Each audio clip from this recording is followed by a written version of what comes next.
GoPro built a new interchangeable lens camera. They say it's neither an action cam nor a mirrorless. So what is it? Is it a B cam, a crash cam, or an A cam with cine glass, or its own new category? GoPro says it's its own new category, a compact cinematic camera that is not a hero and not mirrorless. That reframe earned them one of our 12 Best of Show awards at NAB. Kinefinity took the opposite turn with the Vista. Pure cinema, no photos, no autofocus, sub $3,000. Here's Johnny. Of course, we will never find a perfect camera, but that was one of those rare occasions when I really wanted simply to grab it and go out and shoot with it. 12 pics, including a circle of iPhones doing volumetric video capture, and the Netflix delegation that showed up to watch. Let's get into it. This is Focus Check, the weekly Cinetech podcast. Welcome to episode 114 of Cinety Focus Check. Actually, it's our second kind of NAB wrap-up, Johnny. Yeah. Last week, we had a macro view of everything together with Michael Zioni and Graham Sheldon. And if you haven't seen that episode, I think this is a good one. It's a really good one. It was a little bit philosophical, but it's more like it has like the bird's eye view of our feeling from NAB and all that. But this week, we are getting into the products and we're going through specifically our Best of Show award winners and also some other highlights that we saw, plus at the end a little bit of other non-NAB related news that came out this week. So just as a brief callback, episode 113, last week's episode covered ARRI under Riedel, which we'll not talk about again, the whole broadcast pivot of the show and also of a lot of manufacturer. Then also this NAB tipping point conversation where we think like, you know, the relevance of those big shows and 4D video as a category. So now, as I said, we'll talk about our Best of Show award winners. We had 11 categories. We have 12 winners because we awarded 2 winners, I think in 2 categories actually. And the submission process, just to remind people, we require manufacturers to submit their products beforehand. It's not something that we just pick on the show floor because a couple of years ago we realized it's just simply not possible to get this overview. So, and now actually I think it's really gained a lot of traction. We had a lot of submissions to really represent, like a very, very good broad overview of what the manufacturers think is the best that they did, right? So that's what we did. And just to round this off, we are now kind of done releasing NAB content. I think there might be 1 or 2 more videos coming out when you listen to that, but it's over. I mean, we always try to stagger them out. We're very proud of the team. We had an amazing crew. We were 7 people in Las Vegas, and it's like a machine. It's like a factory, and 2 shooters, an editor, a lot of other people working on content and so on, and also the background, the marketing meetings and so on to kind of keep the lights on here at Cinety. And we released over 50 videos. I think it's a record. It's an NAB record for us. Yeah, 50 videos shot in 4 days, so that's a big one. All right, let's get started with one of our Best of Show winners, the Kinefinity Vista. Now, Johnny, you did that interview with them. I think it was probably the most surprising. I mean, there weren't so many camera releases in total, of course, but it was definitely a surprising release of Kinefinity coming out with a very, very compact cinema camera. Yes and no. I have to say that I think it was, first of all, just that you guys know, this camera, Kinefinity has been working on this camera for at least 3 years. We heard about it maybe 2 years ago in a vague way because we had a conversation with Dra and Kathy from Kinefinity 2 years ago about where the market is heading, and it was very clear that we are heading into those compact cinema cameras. And we started a very nice conversation, and they already then hinted that they are fully aware of where the trend is and what they're going to do. What we didn't have in this puzzle, when they're going to announce something. So I was very happy to see that now it's not a full announcement, but at least let's call it teasing in a very, very public way about the new camera. And that's also bring me to another point, by the way, because I hear so many people saying that Kinefinity copied Nikon by producing a camera that has a 4-inch OLED or LCD screen, which is, sorry to say, but that's completely not true. I mean, those things are not being done from one day to another. Yeah, this has been in the making for 3 years, and obviously, the 4-inch LCD screen is not an afterthought. This is something that was kind of designed from the beginning. Yeah, I'm also very surprised that people, like pick up on that. I mean, that if you say that, you could say, well, why do all the other mirrorless cameras have 3.2-inch screens? It's like, yeah, it's just like a given, but here it's specifically about the bigger screen, because many of us really like the big screen in the Nikon ZR, and suddenly you see this on the Vista from Kinefinity and you go, those guys copied it. No, they didn't. That was that was intentional like 2-3 years ago. That's one thing. The second thing is about the camera itself. We are very much looking forward to review this and, of course, also put it in our lab test. Even if so, for that one thing, when I asked the guys at Kinefinity how much of the Mavo camera, which is the bigger line of cameras that Kinefinity has, how much of that I can find into the new Vista, and the answer was 90%, which is a lot. I mean, obviously, they really tried not to cannibalize the smaller camera. And I think it's only when you touch that Vista camera and when you hold it in your hand, you realize how small it is and how many features are in there. Of course, we will never find a perfect camera, but that was one of those rare occasions when I really wanted simply to grab it and go out and shoot with it. Yeah, and this is, I'm very much looking forward, because it looks like, and I also like that they described it like as a personal cinema camera. I think when you describe something and use the word personal, it's already making it personal. You feel like, so it's a PCC, personal cinema. You mean going with the BM Blackmagic Cinema Pocket, like BMCC? No, like a PC, but it's a PCC. But actually, that might be a great brand name. Actually, yeah. But and as I said, the camera will be very capable with 6K. Open gate and ProRes 422 HQ and so on. We don't know what sensor this is, right? We don't know what sensor. Maybe we'll be able to get a bit more information during Cinegear. If I'm not mistaken, the camera will do its official debut out and like official release. Which is funny, by the way. I think we can mention this here. They showed it at the show because you said official debut, but they were like not so sure to report about it at the beginning. They were like just teasing it, but everybody was so crazy about it. So they kind of released more details in the interview. And I mean, there was also this a little bit of hesitation to talk about the resolution, but in the end, the news was out there. So not hesitation. It's actually a very. I have to respect the way that they chose to expose the camera. Yeah, this is nothing that we can. That's their way. We have to respect it. Yeah, but it's like if I asked Kathy, who is very knowledgeable and she's really a great person to talk with, and I ask her what is the resolution, and it's almost like no comment. But then when you open the camera and you press the menu, you can see everything. But I think what it does, it gives the company some space to change stuff. You know, again, I'm not so sure how much can be changed in the last minute. I don't know. I'm not an engineer in this regard. So that looks like a kind of a very solid product already. But that also gives the company a space.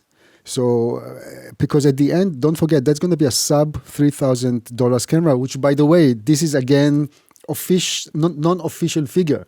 Yeah, this is something that we managed to gather from the company, but it's not that they publicly said it on camera. So the space of denial will be there. Maybe they overshared a little bit because they got excited themselves with all the excitement that built around this camera. Maybe. But again, I think it's a very nice offering. What's interesting to me is that it uses those NPF batteries, those small ones that we are used to, like from standard. Yeah. Well, but especially it's just one of those NPF standards because, of course, you're limited with the size because it's inside the body. Yeah. I'm surprised that they say a 3-hour runtime, which is amazing. It's actually very good for. I mean, they say 7-watt power draw, which is nothing. Yeah, the whole PCB, the whole board, this camera board is actually designed to have a very low consumption. That Amazing. was one of the things intentionally. That also means much less overheating. But even to secure themselves, they also added a vent to the camera. So, but it doesn't have IBIS, which is of course usually something that consumes a lot of power. It doesn't have the IBIS and it doesn't have autofocus, basically. I mean, and this is the only two things that when we talked about marketing the camera at a later stage and who is it for, and they hope that many independent filmmakers will use it, which is great, no problem. But when they're also hoping that influencers will use the cameras for YouTube stuff. And that's where it gets a little bit more tricky, because I don't think that people would like to put a manual focused camera in front of their face, because then it's very difficult to judge if you're in focus. And when it comes to IBIS, also it will be a bit more difficult. But I'm amazed for the positioning of this camera. I mean, if you think about all the other cameras that have been released over the last 2-3 years, most of them were hybrid cameras at this form factor, mirrorless cameras that really serve as hybrid cameras where you can also take photos with it. Even if it's like under the FX line from Sony or whatever, or the ZR, it's still also a photo camera. This one doesn't do any photos. It's like, it's only cinema. It has no autofocus. It has nothing. I like the positioning. I think for considering that they're a small company, I think this niche, especially at this price point, I think it will find its market because, of course, they focus on other features which are specific to cinema. Yeah, but don't forget, the companies that you mentioned do have a very strong footprint in the photo industry anyway, and Kinefinity simply doesn't. They never made a photo camera, so I completely understand why there is no photo function here. I just hope for the company, because if you look, previously. The marketing, let's say the marketing was fine, but the whole distribution of the cameras was very much lacking, and we ended up with really good cameras that maybe no one heard of, or nobody hard to get. Yeah. Hard to get. And here, I really hope that the guys will do a better job.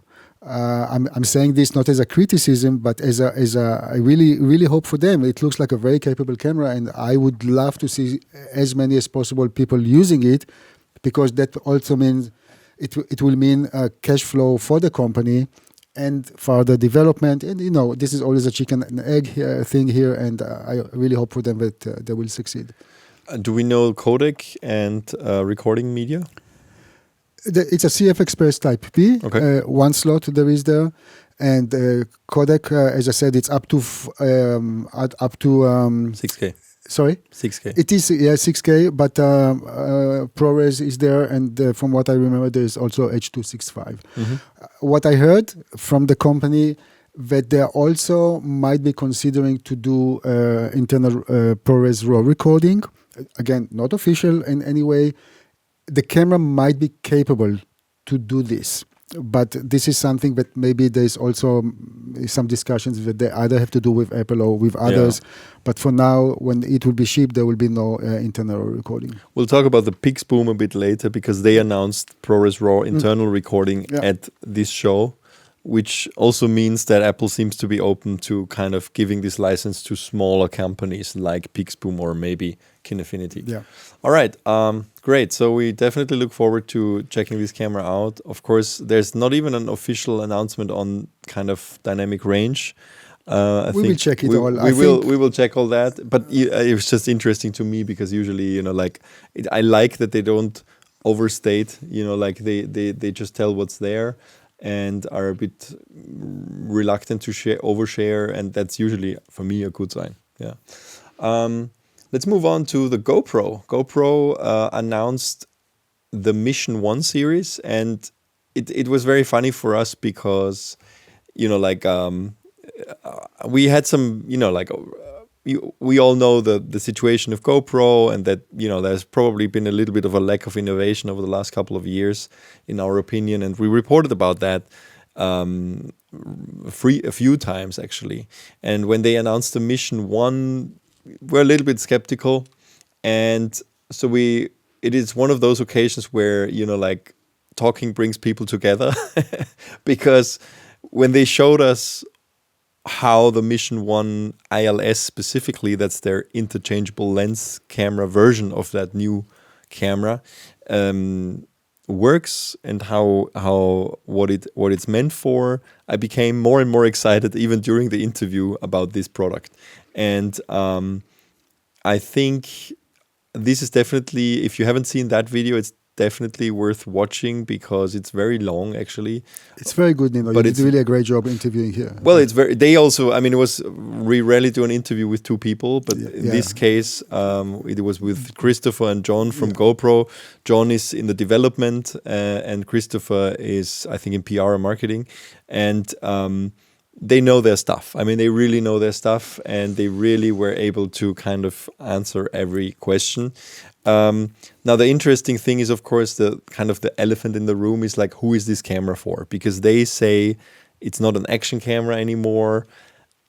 I don't know if I agree with that. I think it's actually not a negative thing if you say it's an action camera. Especially the ILS. I don't think this is an action camera anymore. I think it's an action camera with an interchangeable lens, which I think is a great thing because that has been missing from the market.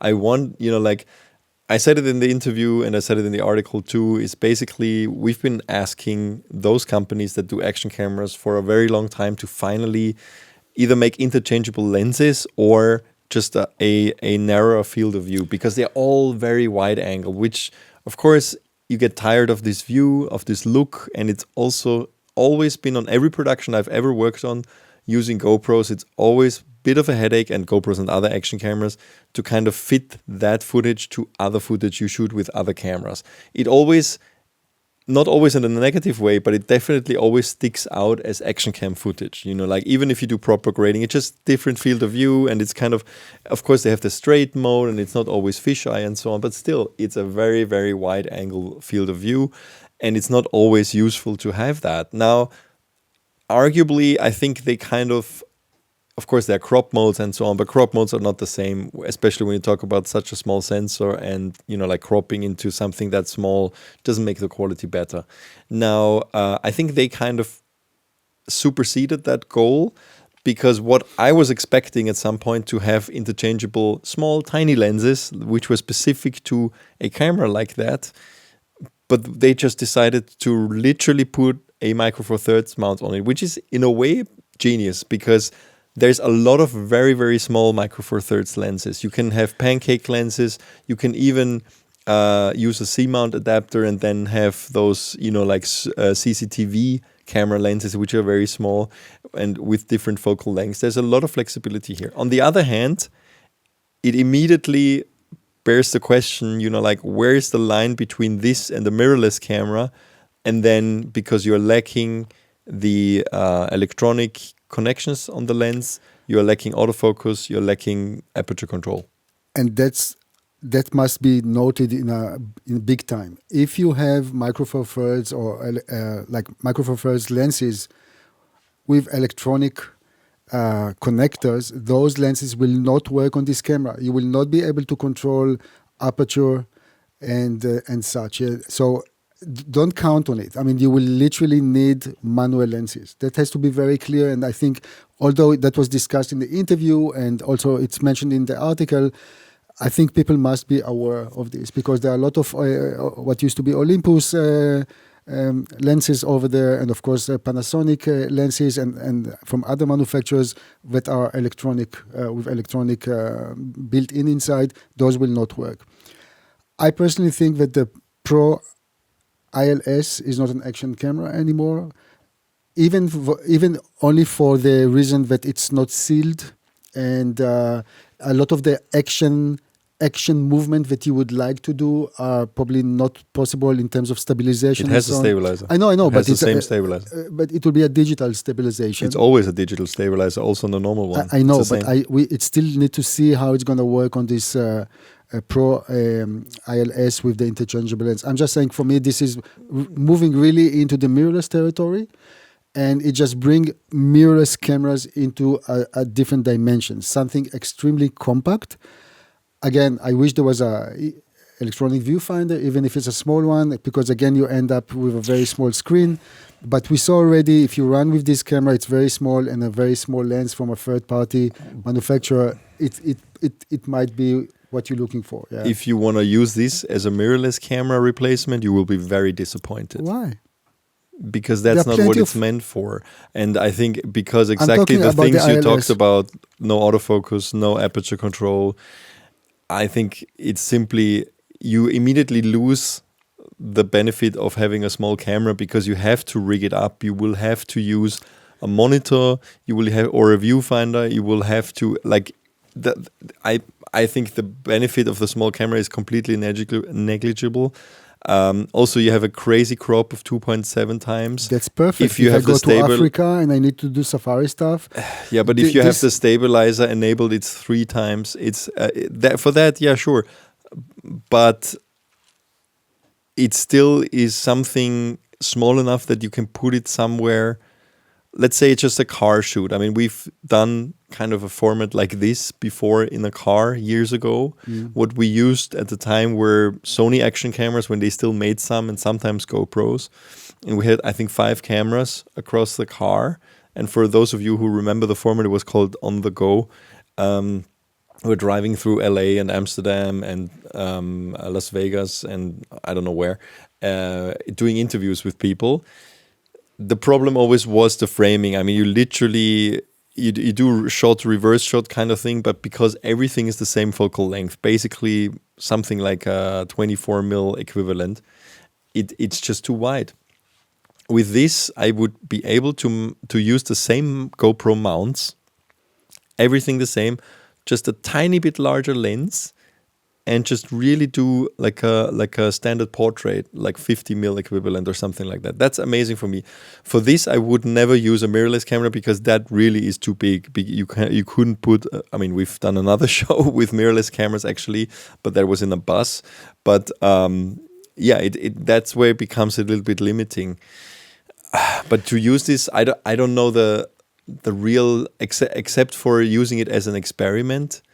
I think that's going to be the perfect big camera that you throw in your bag because of the size and the ability to have 1 or 2 small lenses, micro four third manual lenses. So I'm very much looking forward to test it and actually find by myself how this camera can work for me. I'm actually very much into trying to make a nature mini documentary because of the crop factor, because of the stabilization that you said. I think that can be quite amazing. And don't forget, sometimes you enter countries that maybe don't even like, even the mirrorless cameras might be too big for them. So when you're moving into something smaller, hopefully which is capable and has a good picture quality, that can also be a big advantage. You said it's not waterproof, which is true, but it is weatherproof because the mount itself is sealed when there is a lens on it. So if you have a weatherproof lens and you put it on that mount, theoretically you should be able to use it in the rain or a light rain at least. Also, yeah, what you said, of course, is true. Because of the crop factor, just think about a 25 to 600 mil would become a 75 to 1800 millimeter equivalent, which is a crazy long zoom. Yeah, I'm very curious to see, to try to work with the smallest zoom lens possible with any way to start with, like, I don't know, 600 millimeter, for example, and then with the crop to try to see what you get. I think this camera will also become crazy popular with FPV drones, because with FPV drones you've been extremely limited. They've always put GoPros on there, of course, but now you can have different focal lengths, which is not just fisheye, and that's of course great. And of course, I mean, it does 4K 60, and it also does up to 240 frames per second in 10-bit log. That's amazing. In Full HD. That was 240. It's still 4K. I think it's still 4K. Yeah. The 900, but it does also 900. But this is in Full HD. This is just something to check. I mean, imagine. But even 240 frames per second, you know, like, I mean, also very high bit rate, 240 megabits per second, and so very interesting. And they just teased a little bit more footage from it, because I think in May we will see the first footage from it from third-party users and reviewers. But yeah, it's very exciting, and we'll of course also try to get our hands on it. Yeah. Yeah. Did you see any cages already for this camera or anything from, I don't know, Tilta, Small Rig, or not yet? I haven't seen anything actually. No, but Because I also haven't checked. Yeah. That might be an essential add-on. Like imagine this camera with a very small cage and a little handle that can I'm be sure they really will nice. work on it. Yeah, And I think worth noting is also that, of course, the normal Mission 1 Pro is the same camera, but with a lens, like with a fixed lens, which is similar to the typical field of view we have. I think even a little bit wider, but it is the same guts. Like it has the same internal everything, but with a fixed lens. So basically, it's also the same price, by the way. I mean, you can get basically the same. The Mission 1 Pro is, I think, $700, and the Mission 1 Pro ILS also $700, which is the same camera, just with a mirrorless mount, with a Micro Four Thirds mount. So yeah, very interesting. But that will be available much later into the year. The ILS version. That's, I think, also worth noting. So if you're waiting for it, a bit more patience. They did show, of course, like what you mentioned, something like a small rig of actually using it. I mean, they had a small rig accessory here, which is probably not native to this camera, and connected the phone via USB. There's also a new app, I think, coming, or an update to the app, which will allow you to use a lot of monitoring functions. We saw it here with peaking on an iPhone. So I see that you can actually monitor the footage externally. Does the camera has HDMI? It has 4K 60 8-bit HDMI out, which is only for monitoring, not for external recording, but that's specific to that. But I think in general, I think people can see through our discussion already, because they are positioning this as a fourth category. You know, like is it a B cam, a crash cam, or an A cam with Cineglass, or its own new category? GoPro says it's its own new category, a compact cinematic camera that is not a hero and not mirrorless. Okay. I agree, because it has some features from both, of course, but it's kind of in a positive way, not here, not there. And I think it will find its market. I mean, I'm talking about the ILS specifically. I think the Mission 1 Pro and Mission 1, which is the versions with the fixed lens. And by the way, the differences between the normal Mission 1 and the Mission 1 Pro is basically just the frame rates. I think you can do 4K 30 and 4K 60 with the other ones. And I think some differences in height speed. But other than that, it's the same. And they say it's not an action cam, but it will definitely be used by those people who need action cams for stuff, because it's the same form factor as a hero. So, you know, like it's just better specs, better processor, larger sensor, 1-inch sensor, and yeah, from what we've seen, very nice footage. So good. Looking forward. Yes. So that's already the second camera that we're talking about, and the second camera that got our Best of Show award. Exactly. And I mean, very different cameras, obviously, but Quick sponsor break. The lighting in our Focus Check podcast studio is supplied by Nanlight. That glow you see behind us, those rich purples washing through our vintage camera collection. That's their PavoTube 2 6XR tubes, magnetically attached to the shelves. 8 of them, and they all charge simultaneously in one rugged case. Pull them out, they turn on and sync automatically. Our key lights are Nanlite FC500Bs. 520 watts of beautifully accurate soft lighting through rapid 90 parabolic softboxes that literally deploy in 5 seconds. I'm not exaggerating. One motion, they're open. One trigger pull, they collapse flat. The PavoTube 30Cs on the floor handle our edge light and that curtain separation in the back, with barn doors keeping everything precisely controlled. And every single fixture in this room we control from one app on an iPad, the Nanlink app. For a weekly show that's not a luxury, it's a necessity. Check out Nanlight's full range of LED lighting on nanlight.com. And now back to the show. So moving on to something completely different, and that is the Radiant Images Meridian 4D volume stage, which was demonstrated at NAB with a bunch of iPhones.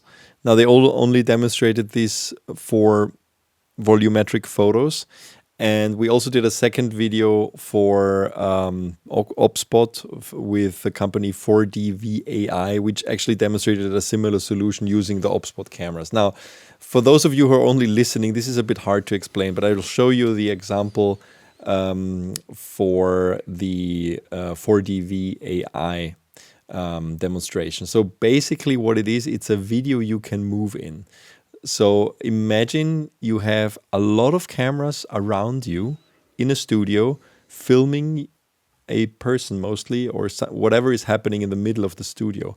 It's basically like the bullet time effect that Radiant Images demonstrated on their booth combined with video. So it's actually moving, which means, and this of course can only be executed when you have a lot of cameras shooting an action from all different sizes, and then all the different in-between frames can be interpolated. So you basically have the feeling as if you're moving through a video. Now, of course, this has tons of different applications. Just imagine not only computer games, but also VR stuff like immersive videos with, things like Vision Pro or Oculus and so on. So it's quite impressive. It's basically like the holodeck in Star Trek. And I think it's the first time I've seen it, and there were at least these two cameras demonstrating it. I know there are more cameras doing the same thing.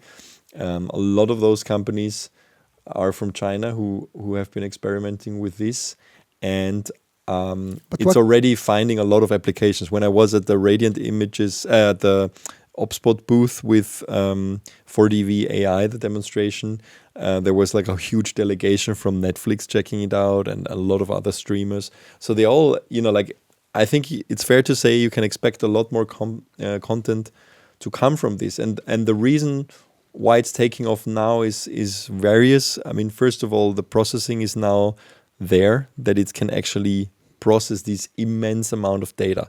Now, for the OpSpot example, it means that they use this Tail 2 camera, which is like a little PTZ. They call it a PTZ-R camera because of rotation. They use these cameras because you can connect each one of them, and you need up to 300 or more. You can power and data go through one Ethernet cable, which means it's less of a mess in terms of cabling, right? Because if you have so many cameras, at some point you run out of space of where do you run the cables and stuff like that. It's usually like a fixed installation in a studio. Of course, you can also move it around, but of course it's best to just set this up in a studio and kind of do all kinds of stuff there to do those demonstrations. But what actual application do you see for that besides moving the mouse and turning the camera from computer games? I mean, you have computer game market is more than 20 times as big as the video or Hollywood. And of course, so far, everything needed to be completely generated 3D renders. Now you can film actual people or actual things and put them inside computer games, and then just, do this for a lot of different stuff and be able to move around it. And also, of course, any VR application. But I think there's lots of different, it also gives you the possibility to film actors and theoretically decide when you do a virtual production, decide in post on the camera movement, on the camera positioning, all of that, because it means you like you record them once doing their performance, and just imagine replacement of extras in the background in, let's say you need to fill a stadium full of people. You shoot a movie, and it's always the problem. You cannot have 20,000 extras. So what do? You record a couple of them in this, and then you place them wherever you want, and you do your camera movements afterwards. So I think there was a lot of interest in these solutions. At NAB, we decided to give the award to Radiant Images because they showed it very impressively also with a bunch of iPhones. So they used the iPhone 17 Pro for that, and connected actually to the Blackmagic Pro docks, which gives you HDMI out. It gives you all kinds of connectors, also timecode sync and all that, and Genlock, which you need, of course, for those. The demonstration they had, I think, was only for photos, which is also in the video, in the Radiant Images video. In the OpSpot video, the other company, you will see the demonstration also for actual motion picture. Yeah. But it's an impressive technology demonstration, and I think both companies did a good job of demonstrating it with kind of affordable cameras systems, and the demonstration with iPhones just illustrates that like the quality of these cameras is now good enough to do really crazy stuff. Just a very impressive next generation kind of way of doing the bullet time effect with, I think, a lot more applications in the future. Good, let's move on to the lenses category. Actually, here we also had 2 winners, right? That's right. I mean, when we come to judge lenses, it's not that easy, in the sense that not all lenses are made equal, and also more than that, they're not for the same type of filming. So we wanted to award Fujifilm the GF32 to 90mm t3.5 PZ OIS WR lens, and very long name, but this specific lens will cover large format sensors, and it's actually made also as a bundle for the GFX ETERNA 55. And the main reason here, I think it's one of those first, if not currently the only zoom lens that we have for large format sensors. And we see more and more companies are now starting to enter this field, but mostly with fixed focal length. And if I have to compare this one to any other offering from Fujifilm, let's say the Premista, we know already that for 95% of the things that you shoot, this lens will be good enough. Yeah, so it's not that you have to run and use Premista for, like, in terms of quality. Of course, the Premista has a smaller image circle. But all in all, I think Fujifilm did really well, also considering the price of this lens. This is $6,000. So it's a lens that should help you to cover a wide range of focal lengths, let's say, and help you when you start with filming in large format. Of course, I would have wished maybe if the aperture would be a bit faster, but then it's always a matter of give and take. And here it means that if the aperture would have been faster, the lens would have been even bigger and a bit heavier. So I guess that's the actual trade-off between showing something which is not, it is big but not that big, but it is quite heavy. I have to say that's not a lightweight lens when you touch it and when you lift it. But I think we after discussion, internal discussion, we decided to award this lens simply because it's unique for what it does. And maybe and hopefully this is a sign to what's really to come. I can only hope that Fujifilm will consider to not to have a one kind of, but also within this like to enlarge the family of those zoom lenses. Hopefully we will see something in the future. I don't know, but that will be really great because there is still a room to grow at other side, like maybe on the wider side and maybe on the tele side, but I hope they will consider to do this. But all in all, that's a very nice offering for a good price. And I think it's worth mentioning that this is a 25 to 71 millimeter equivalent for full frame, which means it's basically a standard zoom, right? That's right. It sounds like a bit long on the 32, but this is for medium format. So if you use this on a GF or the GFX Eterna or whatever GFX 100 Mark II, it will be almost equivalent to a 2470, which is a standard zoom. That's right. And also it's worth mentioning that lens has an internal image stabilization. Yeah, and a power zoom. And a power zoom, exactly. It has a motor built in, which is significant, which also means that this is a perfect lens to be used like a run and gun, or for broadcast kind of stuff. Yeah. Like you can use this huge sensor on broadcast type applications with a power zoom, and that's why actually the price is actually not shocking at all. That's right. So autofocus, internal stabilization, auto iris if you need it, whatever. And the manual and servo control switch, all in all, very nice offering. Yeah, good. Let's move. And the second lens, just to mention the second lens. Exactly. The second set of lenses that we awarded was the DZOFILM Arcana Anamorphic prime lenses, which are 1.5x squeeze ratio anamorphic lenses. Yeah, and like every modern offering, I think now also DZO, they would like to give a lens which is not that big and not that heavy, do it like 1.5 squeeze, but actually offer in terms of look something even more to the direction of 1.8 and even 2. We still, hopefully we will get those lenses soon, but we can see that they are really moving into, it's nice that they're showing a complete set or moving into the direction of having a complete set. Currently we have the 32, 45 and 75. So this is already giving you something to start with. And T2.1. That's right. So that's also relatively fast. And I think it's like between 690 to 710 grams, depending on the lens. And small. And small, exactly. Really small. Exactly. And they just look very nice, I have to say. But in terms of like how they perform in terms of optical performance, this is something that we, of course, still have to see. Yeah, to verify if there really is a 2x bokeh on a 1.5x squeeze, basically.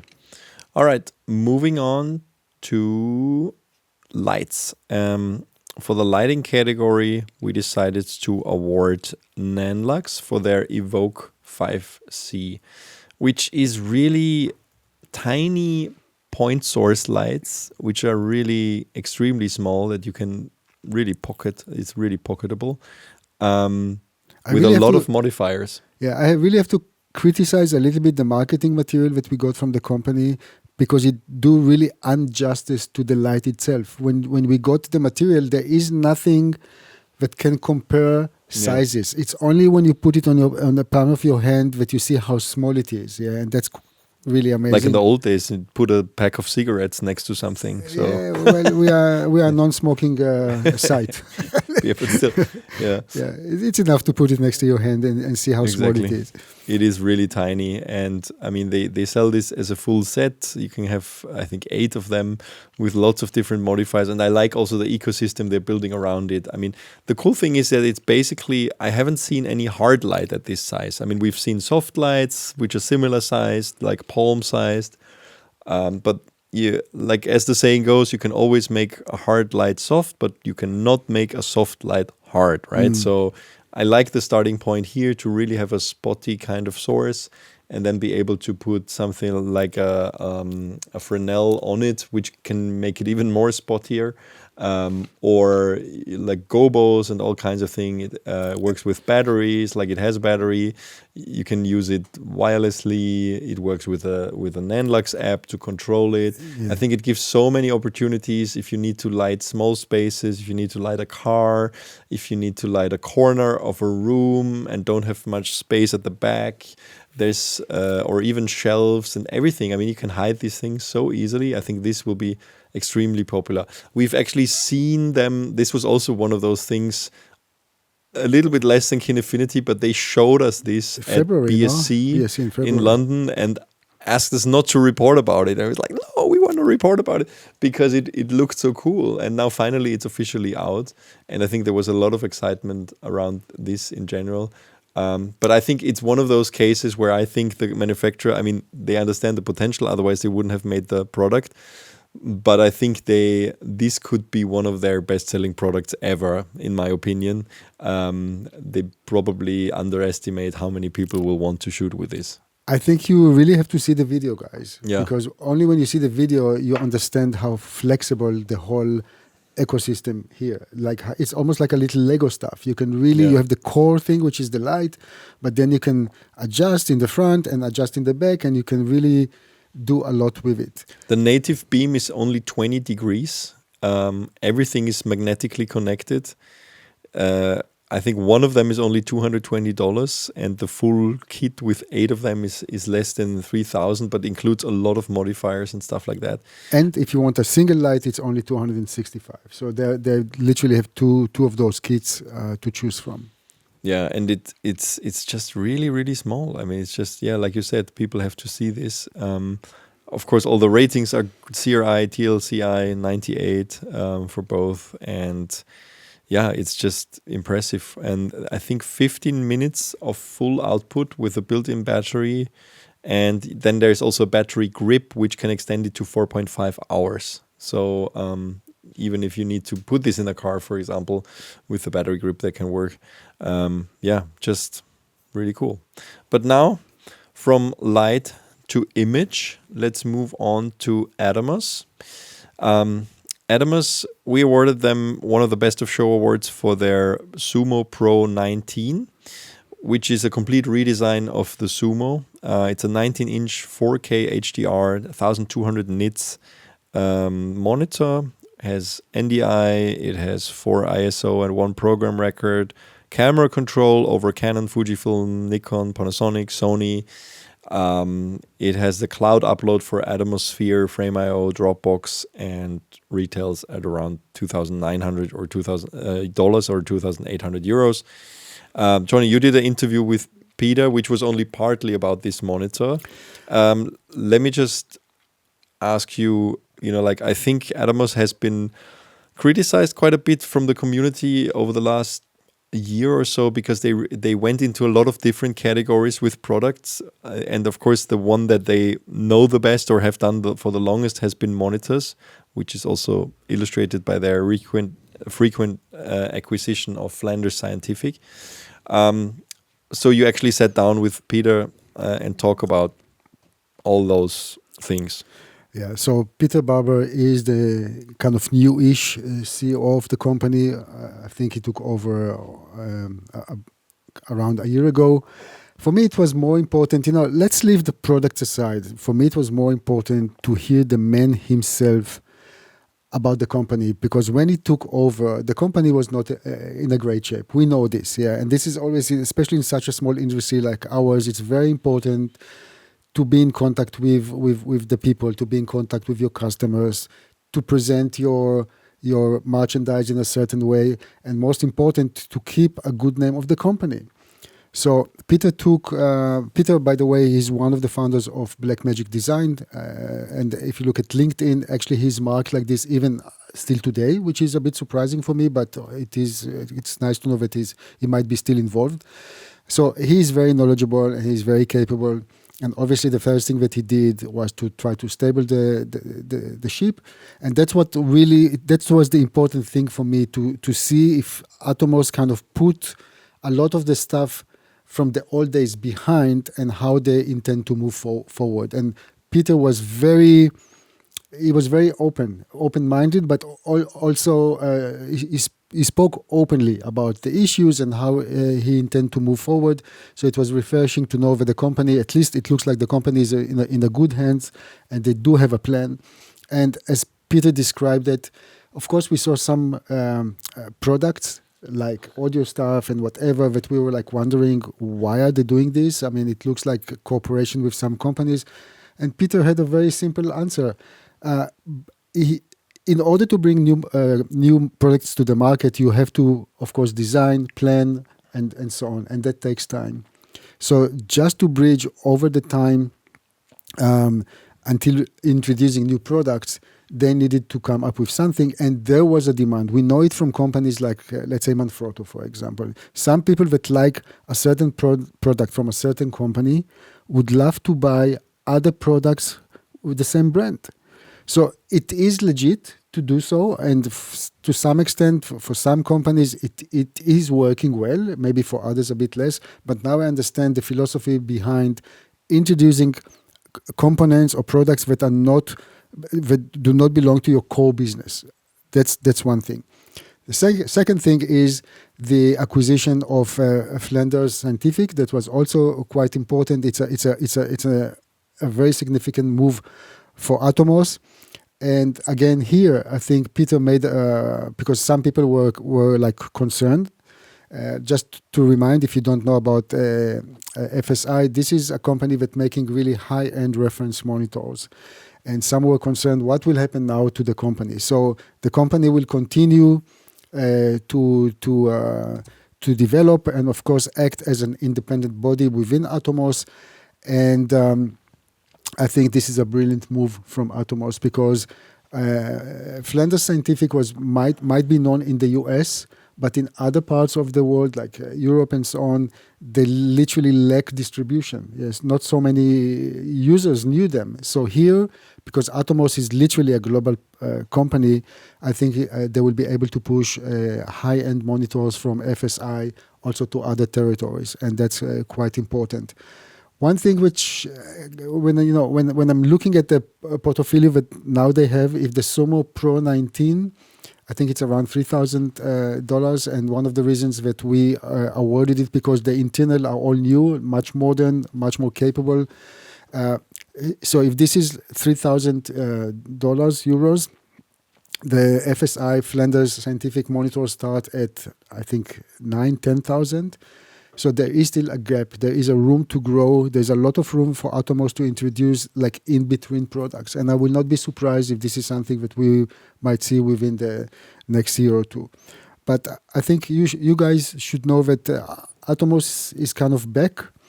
The leadership seems like very much, how do you say, like the feet on the ground. And they look very determined to move forward and serve the community. That's at least the message that I got from this interview. And I really encourage you to see the video. It's a very friendly interview, and I came out of this interview more knowledgeable. I think it's just great that they really now own this monitor category, and it was always monitor recorders. But I agree, it's a smart move to kind of try and own the entire, not only camera monitor and recorder, but also production and post-production monitor thing. Because of course, what they learn on the production side, they can apply at post-production. Now owning Flanders, it goes vice versa. Yeah. I mean, I guess color accuracy will be even better on their lower end products, and also maybe the higher end products will get some recording functionality, which actually the Sumo was already this bridge product, right? I mean, it still maybe is missing some in between, yes, but we saw the Sumo used a lot on sets as a monitor for clients that can actually record as the crew is shooting. They can do their own little recordings and then play it back, kind of do their own video village kind of thing without having a DIT, having to completely monitor this. And I've seen this in a lot of sets being used. Actually, a lot of DITs actually own Sumos because it's perfect for them. They can just put it next to the clients and film production, like the director, and that they can do their own playbacks and stuff like that. So yeah, I see a lot of sense in this whole thing, and I think of course, I mean, they also did other acquisitions before, like Aton and so on, which is more in the audio field, but this one seems much more core to their core competency. Yeah, I'm very curious to see what will be next for the company. Yeah, definitely worth watching this interview. Great job on this one, Johnny, because you got some stuff out of him that probably a lot of people wondered about. Good. From rebuilding the Atomos brand to rebuilding, kind of building on top of more like an audio brand, which is Hollyland. Now, Hollyland, this is interesting because we awarded them the Best of Show award for their Hollyland SolidCom H1. Now, in case you wonder why now, because we already did a video on this at IBC. It's simply that the product is now out. And of course, it's always for us a little bit, they submitted this product, and from all the products we found in the audio category, this was the most deserving one. Now, you already might have learned from this earlier from us, but it's still a new product and still getting into the market. Now, the interesting thing about Hollyland is that they have focused so much on wireless intercom in low end and higher end, and this is a market which is very much dominated very expensive systems, right? I mean, from various manufacturers, but they're very aggressive in introducing intercom systems that are more affordable for also bigger crews. This definitely, the H1 is their most ambitious wireless intercom. It has 8 RF antennas. There's up to 80 belt packs, 16 talk listen routes per pack. Charger-based auto pairing, 500 meters line of sight, web-based configuration, and as I said, the target pricing is about 50% of competing systems. Now, This is definitely the most concrete signal that Hollyland is going after companies like Clearcom and Riedel, and we already partly tested, partly reported about the SolidCom C1 Pro and the SE Pro, which were really focused on filmmakers. This one, the H1, is built for OB trucks, theaters, and larger scale productions with a lot more people. You can have, each belt pack runs 4 physical keys with up to 4 overlaid channels each. That's 16 routes without menu diving. And I mean, just having 80 packs on one base station is genuinely for large events, right? This is massive. And we're talking about wireless here. So it's just it's probably a product category that gets unnoticed for a while, but we decided not to award another kind of wireless microphone, smallish thing that everybody does now in different ways. So we went for the large intercom because I think this will gain a lot of traction. And I see a lot of people using Hollyland systems. Really? Nice. Already. Yeah, they're everywhere now because it's simply price performance is really great for what they offer. Yeah, good. Speaking of products that solve unsexy problems by the caseload, let's move on to Core SWX Mondobytes Power Vault. Johnny, what is this all about? So what it's all about, I think it's quite simple. There's a filmmaker, Armando Ferreira, and a very nice guy, really extremely nice guy, and he has a huge audience in YouTube. He's also an influencer, more than 500,000 subscribers and so on. But it's not, he's a filmmaker and an influencer, not only an influencer who doesn't really know what he's talking about. And obviously in some of his productions, he was lacking, of course, having different cameras, different light fixtures and so on. What he was lacking is, let's call it like a charging case or a way to charge different batteries in an easy way. So he simply approached Core SWX, and we know that the company is very much willing to explore different ways at Core SWX, and they simply work together on a solution. And the solution looks very nice. It's a case with different ways, different charges, or let's call it the female part of the batteries, and you can stack your battery, and it will do the job. So very simple. I mean, it's a great innovation. I think it's the first in the market that offers such a solution, and that's why we liked it. Yeah, and it's 5 hot swap bays, so magnetic swap adapters, so you can actually change between V-mount, G-mount, snap, BPU, FZ100, L-series, BPA, LPE6, BLK22, AA, AAA, and 9-volt batteries. And yeah, it's really cool. I think they have an app also to monitor everything. It's a very smart idea. I mean, we all know the problem, right? You are on a set with tons of different battery types that you need for your production, and if all of that can kind of live in that case and be charged, so you don't need to carry individual chargers for each one, that's great. Yeah, I'm actually happy from the Core SWX side. I'm very happy to see that the company is open to cooperate with creators and do some cool stuff together, because at the end of the day, I always say that Core SWX, one of the issues for the company, they are dealing with an unsexy product. How much can you do for a battery? Even when it comes to filming a battery, we know this when we're doing reviews of accessories like this. It's very tough, actually. This is not a camera. It's not a lens. I mean, there is no way to show, to do more than what the product can do. So I'm happy that they moved into something that is a bit different, and obviously they deserve the highlight here. One of the coolest features that it has is this power sharing mode, which is basically when engaged, the top three bays feed the lower 2. So for example, you can use a V-mount battery to charge a BPU. So also by itself, even if you're not connected externally, so you can kind of, share the power, move the power in between the batteries, because you might have a V-mount that is still full, but you need to charge a BPU and you're out in the field. So that's pretty cool, actually, to kind of this flexibility. Yeah. So check it out. Also, Armando Ferreira's content is very much worth watching, but it's one of those great examples where a filmmaker approaches a company and they work on something together. And now from batteries to another thing that basically every shoot fights with, storage.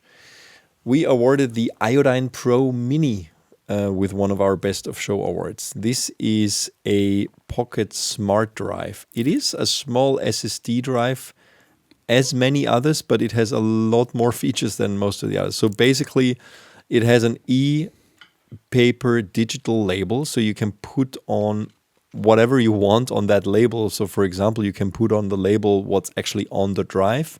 There's also a QR code. When you scan it, you will see what's on the drive, which is so great because we all know that, right? You have drives lying around, you forgot what's on it. Very often we have multiple drives from the same manufacturer, so you don't even remember what's on which one. We all know the problem. And this kind of solves it with this e-paper digital label. But it's all built around security. This is really a high-end device. It has passkey unlock via NFC.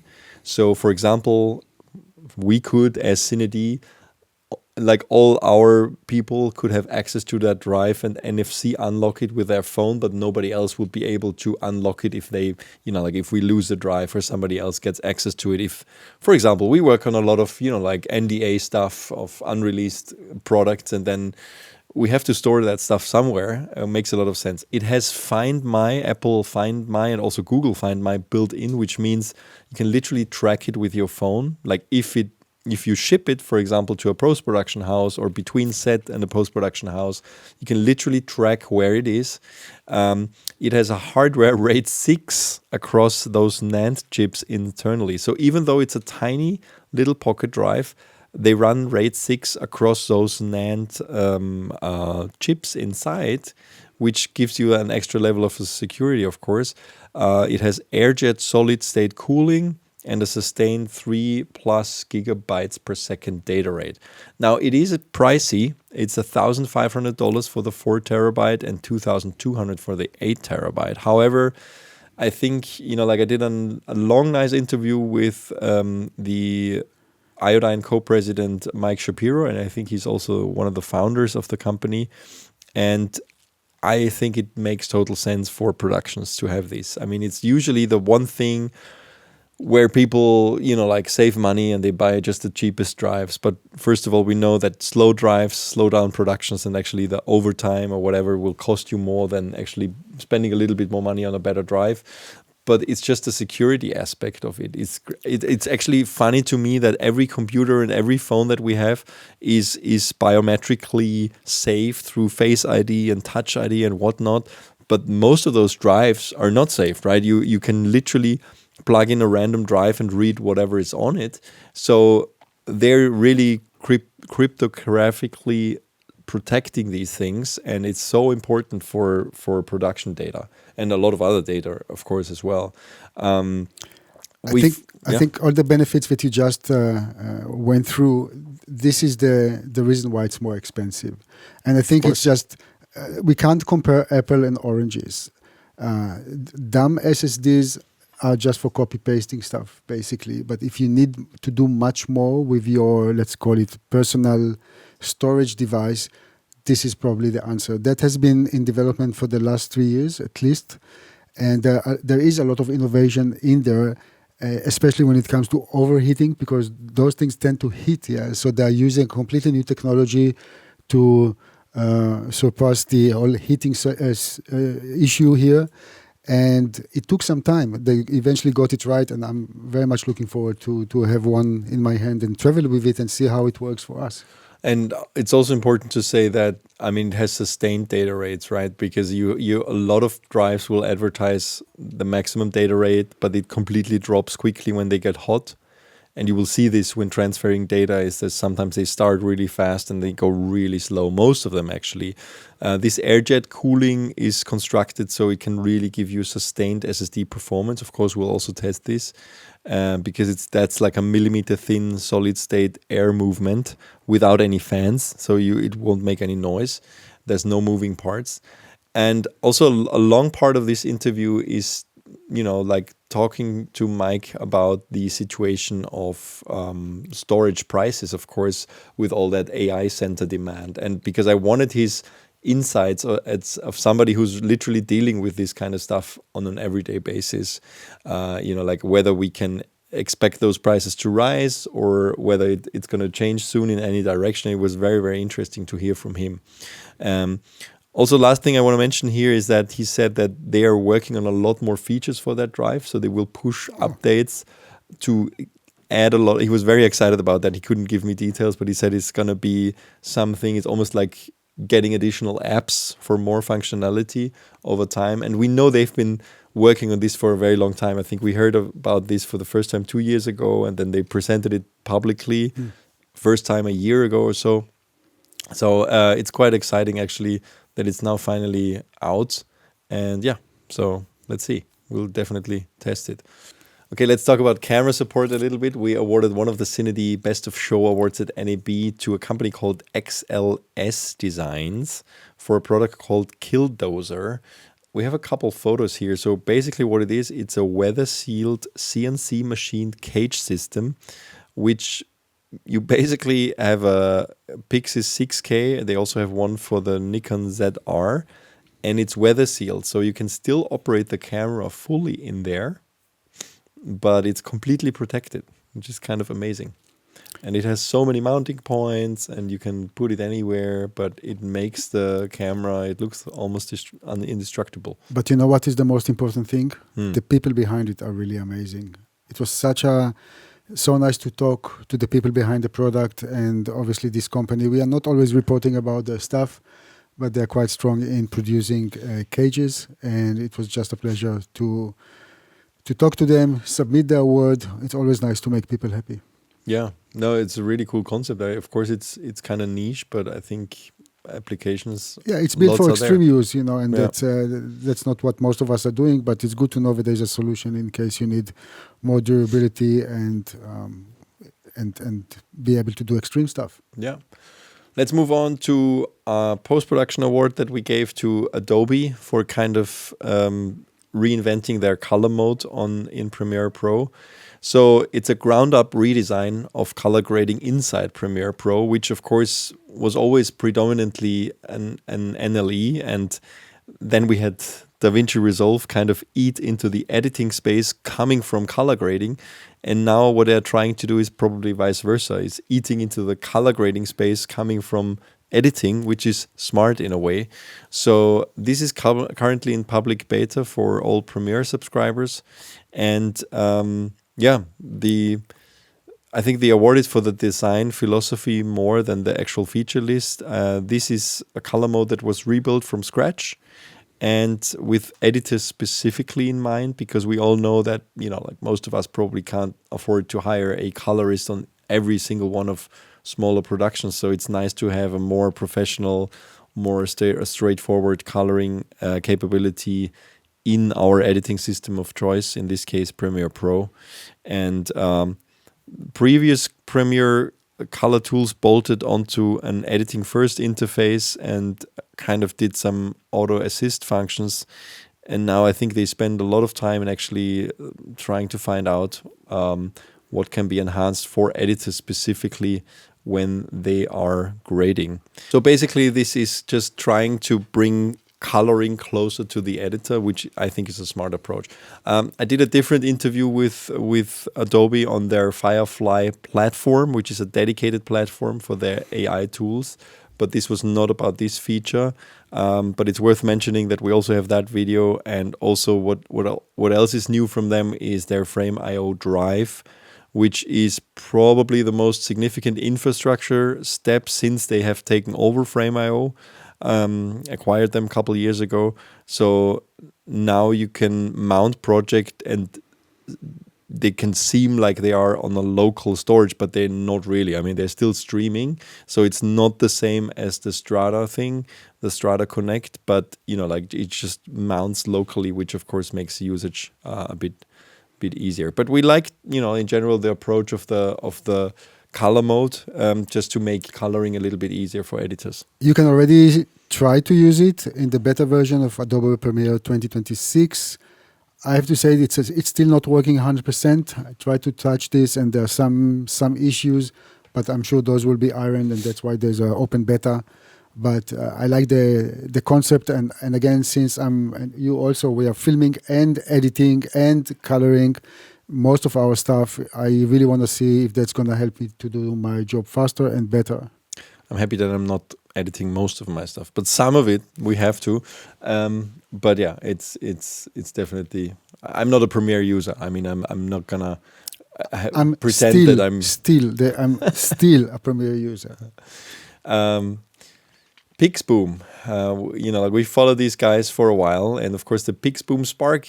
We had an interview at NAB, and the good news is it's finally shipping in May. A little bit of delay, but of course, a very, very ambitious project, and very exciting to now see the camera that we've already reviewed a very early version of. Now, getting a lot of new features, but also just fully working.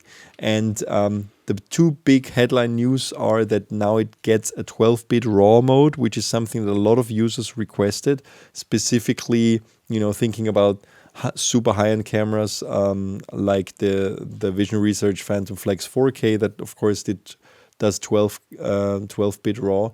Now, it's also in the Pixboom Spark, and also ProRes RAW is coming, which is the two big revelations that were actually revealed during our video.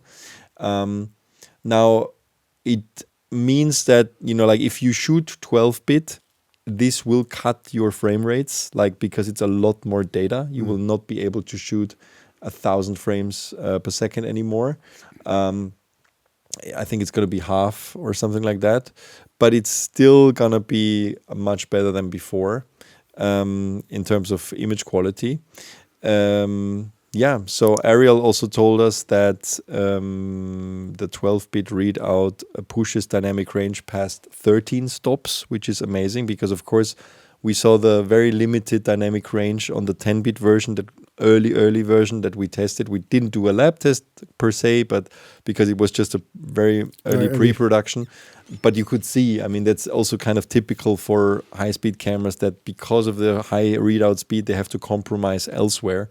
And this is usually at the expense of dynamic range. We also see this with the ARRI Alexa 35 Extreme, which is now also becoming a high-speed camera, but as soon as you enable the high-speed modes, you sacrifice dynamic range. And which we'll also test, by the way. I like the idea that actually this camera was built with some vision behind it, meaning obviously you can enhance the functionality with firmware updates. And that's nice because you're not stuck. And maybe more will come from those guys. I actually would love to test it on normal conditions, not high speed, just to see how it performs because it can do 24, 25p. With a loud fan. It doesn't have audio. Yeah, it doesn't have audio, so you will not hear the loud fan. But it might be that if it has some picture aesthetic, maybe it's worth testing. But one thing is for sure, that's only the beginning of the journey for this company. They're very determined. They really know what they're doing. I think they're listening very closely to what the community is asking them to do. And who knows, maybe we will see them kind of expanding from the niche into something a bit more ordinary, maybe with new cameras in the future. Who knows? Yeah. They need to make money. I think they have definitely defined a niche that has simply no competition. So I think they're going to be very comfortable in that niche. And also the size of the camera is just amazing for what it does. There's simply nothing that compares. Sure, but at the end of the day, how many people do need a high-speed camera? How many people do need another cinema camera from another company? No, I'm just I'm just saying. If you think from the commercially, as a company that needs to be to make money, and maybe they can make another cinema camera and just give some high-speed frame rates, for example. But maybe. Who knows? What's also finalized is internal ProRes RAW. Which is not restricted by resolution, frame rate, or bit depth. So you can do 10-bit, 12-bit in ProRes RAW, any custom resolution up to the 4.6K open gate, which is the full resolution of the sensor. And that means the files will come off straight of the Pixboom Pro card which is the specific drive that you need to shoot on because of the high speed to Final Cut Pro or Resolve, and there's going to be no transcoding step needed anymore, which is great, of course, which will make it handling much easier. Yeah, so that's the Pixboom. We really look forward to seeing the final version, and I think, May. I mean, this is literally around the corner. They are now packaging the cameras to ship out to the first backers of the Kickstarter. In slow motion or normal speed? I think in high speed. High speed. They're okay. working in high speed, but probably they're filming they work everything. in high speed in order to deliver slow motion cameras. Exactly. Good. Of course, they also suffered from I really can recommend everybody to follow their community and newsletter because they share a lot of what's happening in terms of production, also with their backers. They have, of course, suffered from the surge in memory prices too because their 2.5 terabyte card, I think they had to up the price a little bit. They're basically, I think they're probably losing money on this thing because they try to not raise it as much as they would have had to do that. So that's also something worth noting here. Good. Let's move on to another lens that we liked at the show where we did a video about it. Just a brief mention. Nisi teased a T1 50mm Cineprime lens. I mean, insane, of course. T1 is amazing. Complete niche. You can see a little shot of Graham here, who did the interview, teasing the look of that lens. Definitely worth watching. And let's see, I mean, if they will expand this into a whole line of lenses, I can see some people who would be quite excited about having a T1 lens. Well, they claim that it's a usable T1 lens, unlike others that can have the T1 sticker on the lens, and then you really have to close down to, I don't know... because it becomes so soft usually. 2.8 minimum or even more, like 4.0.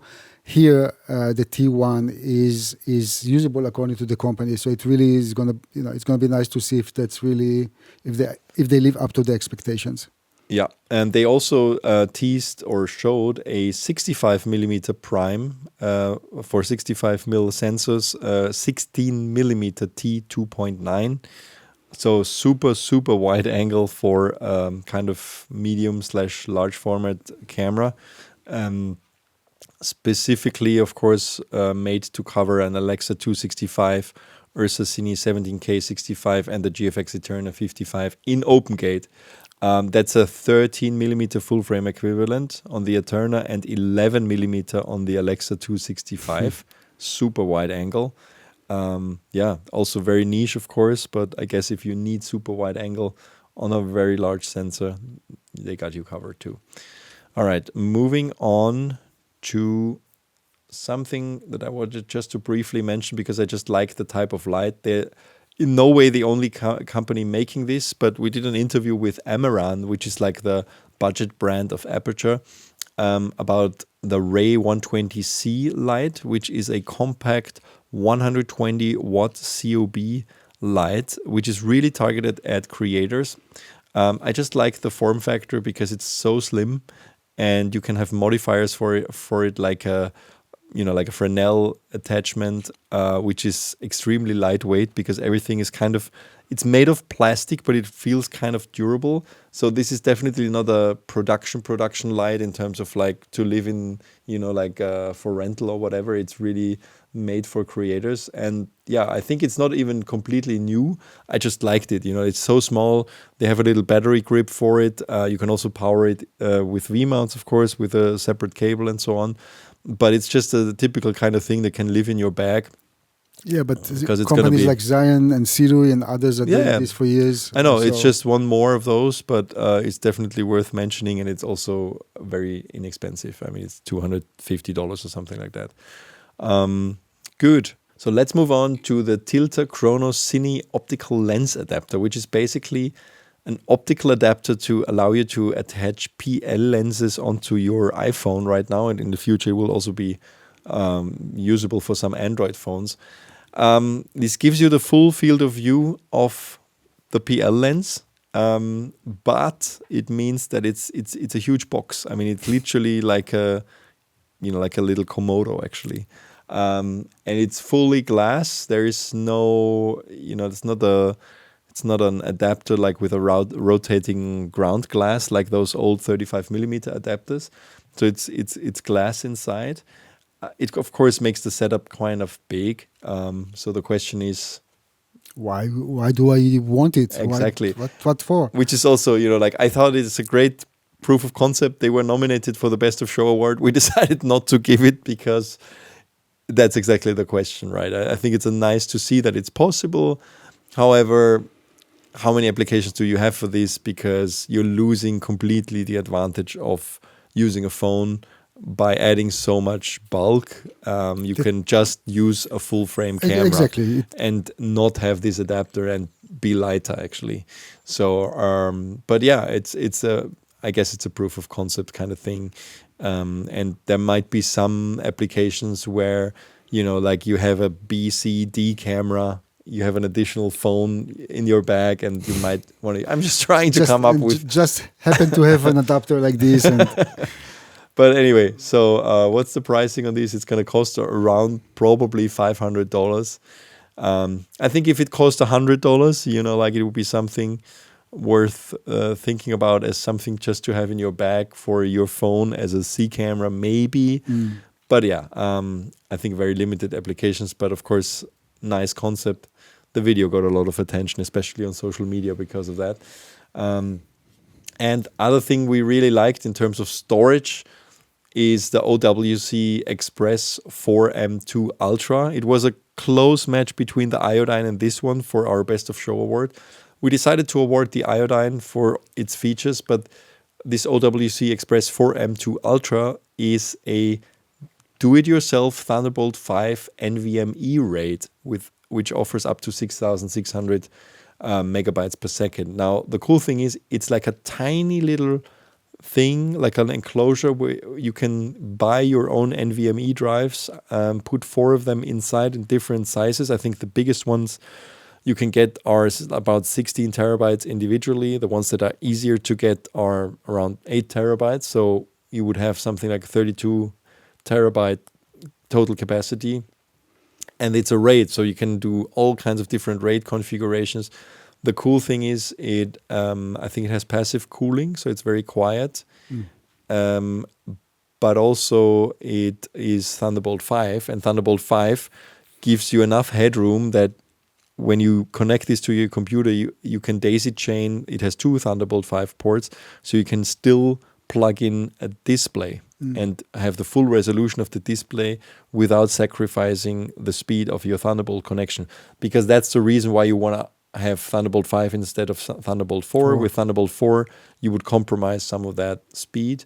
Yeah, it's impressive. I mean, the speed is very good. Of course, I mean, having this kind of speed, you can also have this with very fast other SSDs, to be honest, right? It's not, but it is a RAID with all the benefits of a RAID in terms of security, of course, if you, for example, run it as a RAID 5, RAID 6 configuration. But we just thought this is a product worth mentioning also because, yeah, it's kind of cool to have a little tiny SSD RAID on you if you travel, just for fast offloading. Okay, that wraps up our NAB coverage, but let's talk about a few more releases that happened this week or last week, which we didn't talk about before. And 3 of them are from DJI. The first one is the DJI Mic Mini 2, which is, we've seen this before, of course, but this is an 11 grams transmitter with 3 voice tone presets, 2-stage active noise cancellation, so very similar to some other systems in the market, of course. Automatic limiting, and but it is 48 kilohertz 24-bit, so this is not a 32-bit product. It's also not marketed that way.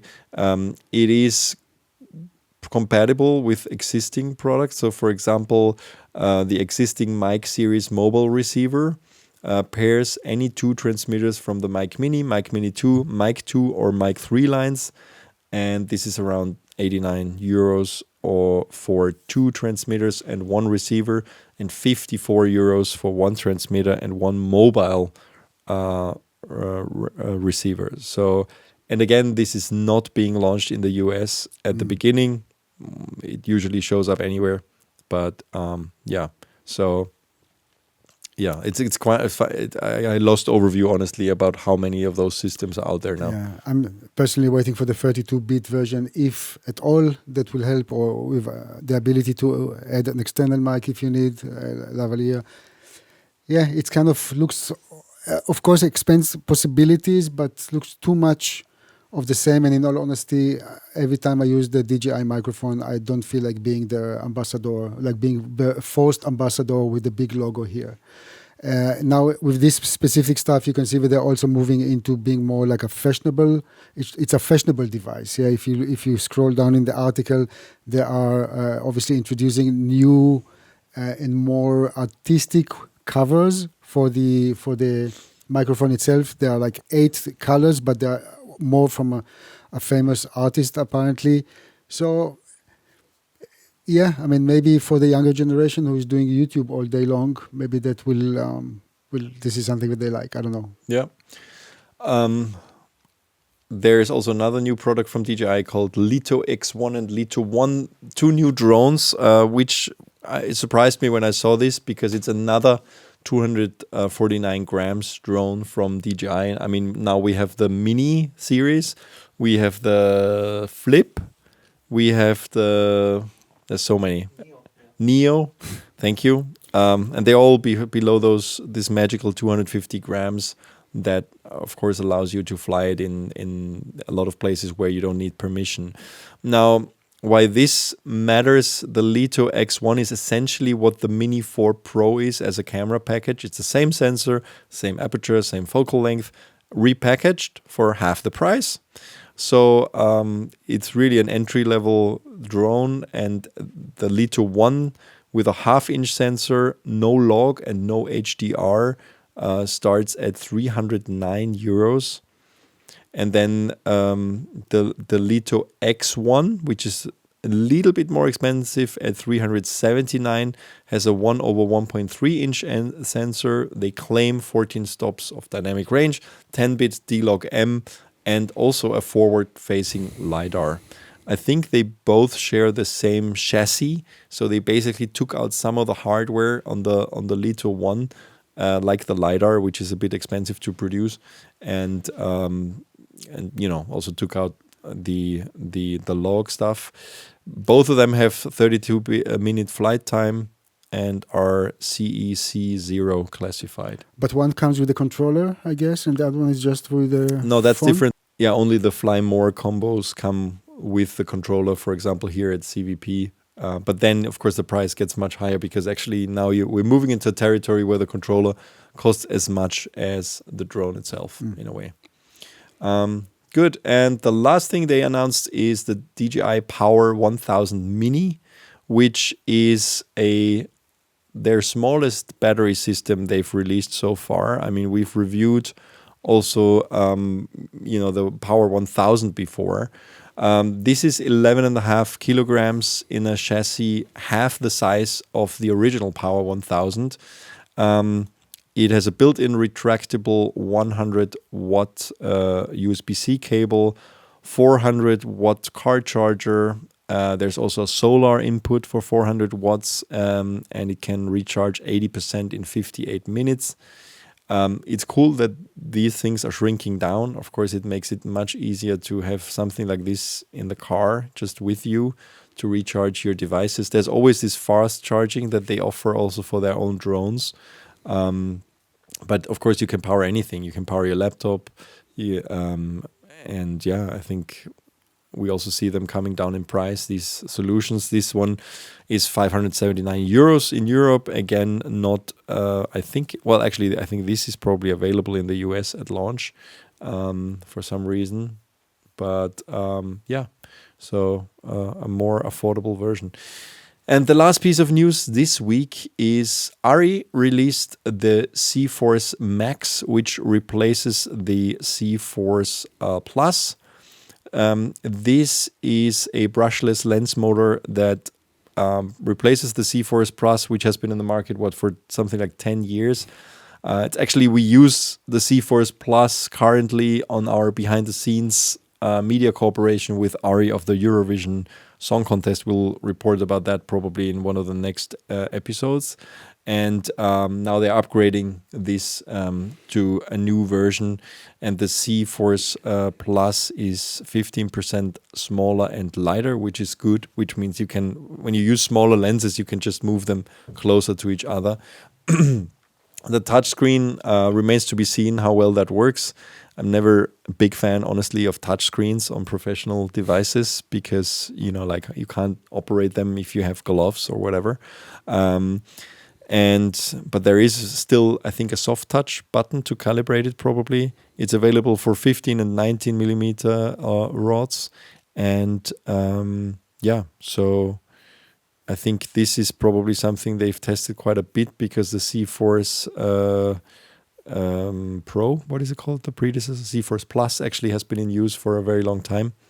And it's going to be interesting how the integration goes. But here you see it mounted on a ARRI signature zoom. They're not replacing the C-Force Mini and C-Force Mini RF. This is replacing the Plus.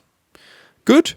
Should we wrap it up here? Absolutely. It's a long episode. A long episode and so much more to do. We promise next ones will be shorter. And thanks everybody for watching. Send us an email at podcast@cined.com for any comments. Leave a comment on YouTube or on our site. And don't forget to subscribe on your favorite podcasting platform, Apple Podcasts, Spotify, or wherever you get your podcast. And see you next week. Bye.